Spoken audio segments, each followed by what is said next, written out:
A percepção de que a maioria dos artistas brasileiros são de esquerda é bastante difundida e pode ser explicada por uma combinação de fatores históricos, estruturais e econômicos. Não se trata de uma escolha aleatória, nem de uma simples coincidência de opiniões pessoais. É um fenômeno com raízes profundas na formação cultural e política do país, um fenômeno que se construiu ao longo de décadas e que envolve desde a relação entre arte e Estado até os traumas deixados por regimes autoritários e as heranças de períodos de exceção. Para começar a entender essa questão, é preciso voltar ao período da ditadura militar, que se estendeu de 1964 a 1985. Esse período é extremamente complexo e não pode ser analisado de forma maniqueísta.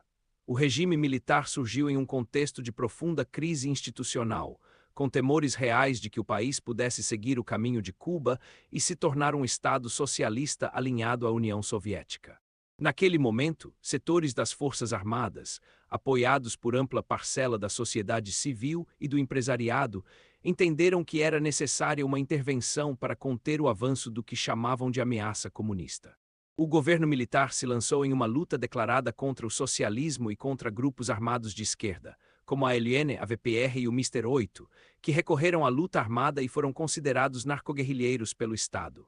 Houve confrontos duros com mortes dos dois lados e a repressão atingiu não apenas militantes, mas também artistas, intelectuais e estudantes que se opunham ao regime. É importante afirmar que o regime militar não foi um período de tranquilidade. Houve censura, prisões arbitrárias, tortura e exílios. Essa face autoritária deixou marcas profundas na sociedade brasileira e até hoje é lembrada como um trauma. No entanto, também é preciso reconhecer que o governo militar teve seus prós e contras. Promoveu um projeto de desenvolvimento econômico e infraestrutura que transformou o país. Foram construídas obras gigantescas como a Ponte Rio-Niterói, que integrou duas grandes cidades. Além da Transamazônica, dos polos industriais nas regiões Sudeste e Sul e de um sistema de telecomunicações que integrou o território nacional. Também nesse período foram criadas leis trabalhistas importantes, como o Fundo de Garantia do Tempo de Serviço, o FGTS, e o sistema do PS, que ampliaram direitos dos trabalhadores dentro do modelo sindical então vigente. Foi nesse contexto ambíguo que artistas e intelectuais se viram obrigados a tomar partido. Muitos se alinhavaram à resistência democrática e passaram a ver na arte uma trincheira contra o autoritarismo. A luta por liberdade de expressão se confundiu com a luta contra o regime, e a arte de esquerda ganhou uma legitimidade moral que perdura até hoje. Nos anos 1960 e 1970, formou-se uma poderosa estrutura de sentimento que associava a arte brasileira a um ideal revolucionário e de esquerda, em oposição direta à opressão militar. A canção de protesto, o teatro de arena, o cinema novo, tudo isso nascia como expressão de quem se recusava a calar, mas também como reação a um governo que, embora tivesse méritos na infraestrutura, sufocava as liberdades individuais. Ícones da MPB como Chico Buarque, Caetano Veloso, Gilberto Gil, Maria Bethânia, Elis Regina e tantos outros se tornaram figuras centrais desse movimento. Muitos deles foram presos, exilados ou tiveram suas músicas proibidas. O Festival de 1968, com a apresentação de Cálice e É Proibido Proibir, virou um marco simbólico da resistência. Até hoje, esses artistas são vistos como símbolos de resistência democrática e o seu posicionamento político atual é, em grande parte, uma continuidade dessa luta histórica. No entanto, a ditadura acabou, mas os reflexos desse alinhamento permaneceram. Outro fator crucial é a relação estrutural entre a classe artística e o Estado brasileiro.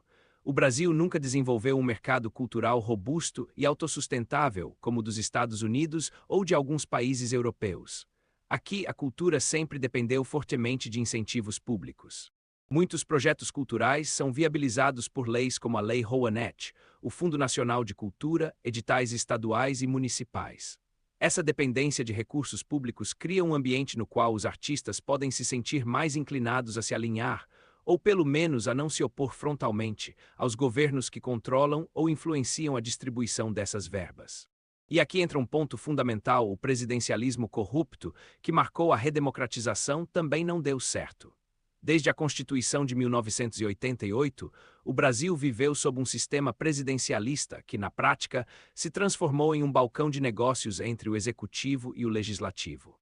Os escândalos de corrupção se sucederam o Mensalão, a Lava Jato e mostraram que a política brasileira se estruturou em torno de um jogo de troca de favores, apadrinhamento e uso da máquina pública para fins eleitorais e privados. A classe artística, que depende direta ou indiretamente do Estado, acabou sendo cooptada por essa lógica. Muitos artistas passaram a ocupar cargos em secretarias de cultura, em fundações estatais, em conselhos e comissões.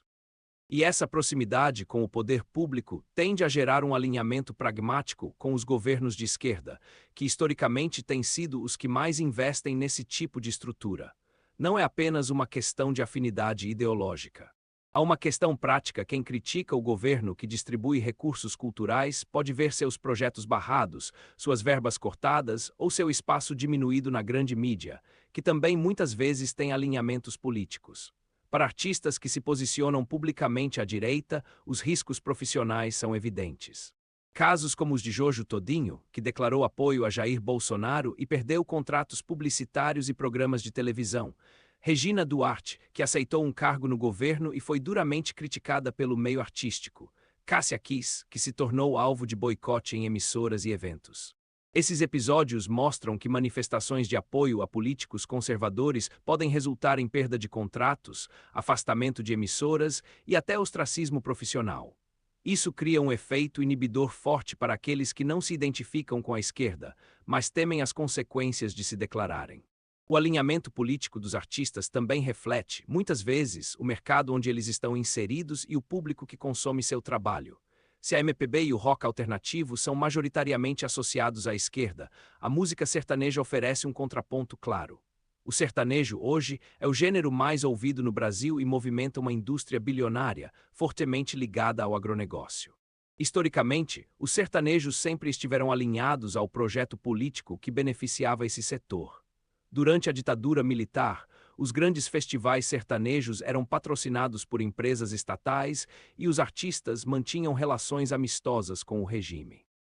Nos anos 2000, muitos sertanejos apoiaram Lula e o PT, em um momento em que o agronegócio se beneficiava de políticas de crédito e exportação. E, recentemente, uma parcela significativa desse meio se alinhou ao bolsonarismo, percebendo no discurso de menor intervenção estatal e defesa do agronegócio um ambiente favorável aos seus negócios. Isso demonstra que o alinhamento político do artista pode ser, antes de tudo, uma estratégia de mercado adaptável conforme os interesses econômicos. O funk e o rap, por sua vez, têm uma relação complexa com a política. Muitos artistas desses gêneros vêm das periferias e se identificam com pautas de justiça social, o que naturalmente os aproxima de discursos de esquerda. No entanto, há também uma ala que flerta com o conservadorismo, especialmente quando o assunto é valores religiosos ou familiares. A diversidade interna é grande, mas a imagem que fica no imaginário popular é a de que o funk e o rap são da quebrada e, portanto, progressistas. O debate sobre arte e política hoje é altamente polarizado, com acusações de censura vindas de ambos os lados do espectro ideológico.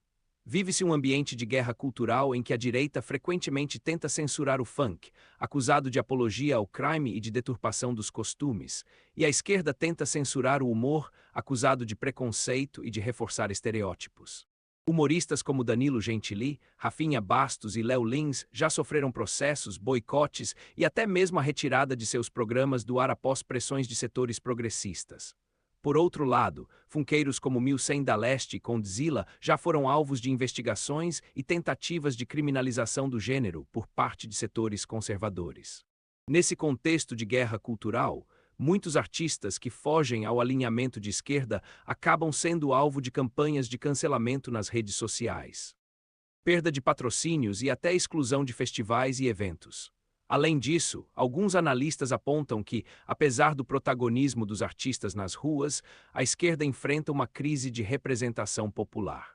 As grandes manifestações recentes, como os atos contra o impeachment de Dilma ou contra o governo Bolsonaro, contaram com shows de artistas consagrados. Mas há uma dúvida se esse modelo, muitas vezes financiado por fundações internacionais e organizações não governamentais, consegue representar genuinamente as massas trabalhadoras. Enquanto isso, uma parcela significativa da população passou a enxergar os artistas como uma elite cultural desconectada dos problemas reais do dia a dia da segurança pública, da inflação, do desemprego. Essa desconexão tem alimentado um ressentimento que, por sua vez, fortalece o discurso antipetista e conservador em setores populares. Outro aspecto pouco discutido é a formação acadêmica dos artistas. A maioria dos cursos de artes, música, teatro e cinema nas universidades públicas brasileiras tem forte influência de correntes teóricas de esquerda. Desde a década de 1960, o pensamento crítico, o marxismo cultural e as teorias pós-coloniais dominaram os currículos das escolas de arte. Um estudante que passa 4 ou 5 anos imerso nesse ambiente naturalmente absorve uma visão de mundo progressista. A própria noção de arte engajada é valorizada e incentivada nesses espaços. Já artistas que vêm de formações técnicas, conservatórios religiosos ou do aprendizado empírico tendem a ter perfis políticos mais diversos. É importante lembrar também do papel da grande mídia. Durante décadas, a Rede Globo e outras emissoras tiveram um papel central na formação da opinião pública. Embora a Globo tenha apoiado a ditadura em seus primeiros anos, a partir dos anos 1980 passou a construir uma imagem de defesa da democracia e dos direitos civis. Muitos dos grandes artistas globais sempre foram alinhados à esquerda, e isso ajudou a consolidar a ideia de que artista famoso é de esquerda. A emissora, por sua vez, sempre alternou entre momentos de apoio a governos progressistas e momentos de distanciamento, mas o elenco fixo de atores e apresentadores sempre foi majoritariamente progressista. Embora haja uma forte tradição de esquerda no meio artístico brasileiro, impulsionada pela herança da ditadura, pela dependência do Estado, pela formação universitária e pela dinâmica da guerra cultural, é importante lembrar que não são todos os artistas que se alinham a esse espectro. A cena cultural brasileira é ampla e diversa. Gêneros como o sertanejo, o gospel, o funk mais conservador, o forró tradicional e até mesmo vertentes do humor abrigam artistas com perfis políticos variados, inclusive muitos que se identificam com pautas conservadoras ou de direita. O que acontece é que esses artistas muitas vezes evitam se manifestar publicamente ou o fazem de forma velada, justamente pelos riscos profissionais mencionados. Em resumo, a predominância de artistas de esquerda no imaginário popular é resultado de uma confluência de fatores, um passado histórico de luta contra a ditadura que, com seus prós e contras, deixou um legado contraditório entre repressão e desenvolvimento, uma relação estrutural de dependência com o Estado em meio a um presidencialismo corrupto que também não deu certo, a formação acadêmica majoritariamente progressista, e um ambiente de guerra cultural que torna o alinhamento à direita profissionalmente arriscado e frequentemente punido. Essa combinação de elementos fez com que, no Brasil, ser artista e ser de esquerda parecessem quase sinônimos. Mas, como em qualquer sociedade democrática, a arte brasileira é, na verdade, mais plural do que parece, ainda que essa pluralidade muitas vezes precise se manifestar nas entrelinhas.